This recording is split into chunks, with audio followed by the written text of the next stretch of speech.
नमस्कार, मैं हूं मुस्कान और आप देख रहे हैं तेज भारत नेटवर्क न्यूज, जहां मिलती है आपको ताजा और महत्वपूर्ण खबरें। जानिए आज की कुछ खास खबरें। कांग्रेस के राज्यसभा सांसद इमरान ताबड़ी ने मीडिया से बातचीत के दौरान देश में एलपीजी गैस की किल्लत और हवाई यात्रा के बढ़ते किरायों को लेकर चिंता जताई है। उन्होंने कहा कि कई इलाकों में लोगों को एलपीजी सिलेंडर की उपलब्धता में परेशानी हो रही है, जिससे आम जनता को दिक्कतों का सामना करना पड़ रहा है। उन्होंने कहा कि रसोई गैस जैसी जरूरी सुविधा में किसी भी तरह की कमी सीधे तौर पर आम लोगों के जीवन को प्रभावित करती है, इसीलिए इस समस्या का जल्द समाधान होना चाहिए। इसके साथ ही उन्होंने एयर इंडिया के बढ़ते किरायों का मुद्दा भी उठाया। उनका कहना था कि हवाई यात्रा के किरायों में लगातार हो रही बढ़ोतरी यात्रियों के लिए आर्थिक बोझ बन रही है। मीडिया से बातचीत के दौरान उन्होंने सरकार और संबंधित विभागों से अपील की है कि इन दोनों मुद्दों पर गंभीरता से ध्यान दिया जाए ताकि आम नागरिकों को राहत मिल सके। सरकार की जुमलेबाजी का क्या हुआ? सरकार तो कह रही थी कि न कोई तेल के भंडार में कोई कमी है, न तो गैस की कोई कमी है। तो वो सरकार की जो जुमलेबाजी थी उसका क्या हुआ? और पेट्रोलियम मंत्री अपने एप्स्टीन फाइल वाले दोस्तों से बात करें और बात करके ये सब रुकवाएं या फिर आपूर्ति सही करवाएं।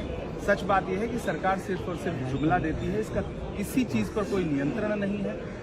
आज एयर इंडिया ने प्राइस हाइक किया है। सच बात यह है कि ये जितनी निजी विमानन कंपनियां हैं, ये जब चाहती हैं मनमर्जी से देश के आम जनता को लूटती हैं। आज तो आप बताओगे कि दुनिया के किसी कोने में वार हो रही है, इसलिए हम प्राइस हाइक कर रहे हैं। जब महाकुंभ चल रहा था तब कौन सा तेल की क्राइसिस थी, जब आपने दिल्ली से इलाहाबाद का किराया जो है वो 50-50 हजार रुपए से ज्यादा बढ़ा करके कर दिया था। तो दरअसल ये सरकार लुटेरों की सरकार है।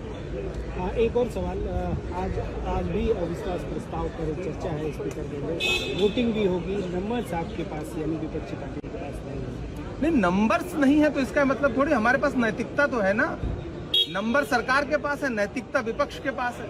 जिस तरह से सभापति महोदय यानी कि स्पीकर साहब जिस तरह से बायस्ड होकर के विपक्ष की आवाज को चलते हैं, उसके बाद विपक्ष के पास ऑप्शन क्या बचता है? आप पार्लियामेंट की कार्रवाई उठा करके देखिए, भाजपा के सांसदों को जितनी घटिया भाषा इस्तेमाल करने देती है हमारी संसद, वो इतनी शर्मनाक है। उस कार्रवाई को संसद से हटाया भी नहीं जाता और रिकॉर्ड बनाया जा रहा है। नेहरू जी से लेकर के मौजूदा नेताओं तक पर जिस तरह की भाषा का इस्तेमाल भाजपा के चंद तथाकथित सांसद करते हैं, उसको भाजपा के नेता भी तो सुनते होंगे, प्रधानमंत्री जी भी तो सुनते होंगे, और बिना प्रधानमंत्री की शह से ये कैसे हो सकता है? यह थी आज की खास खबरें तेज भारत नेटवर्क न्यूज के साथ। अगर आपको ये वीडियो पसंद आया है तो वीडियो को लाइक करें, चैनल को सब्सक्राइब कर ले और अपनी राय हमें कमेंट में जरूर दें, ताकि हर जरूरी अपडेट आप तक सबसे पहले पहुंचे। धन्यवाद।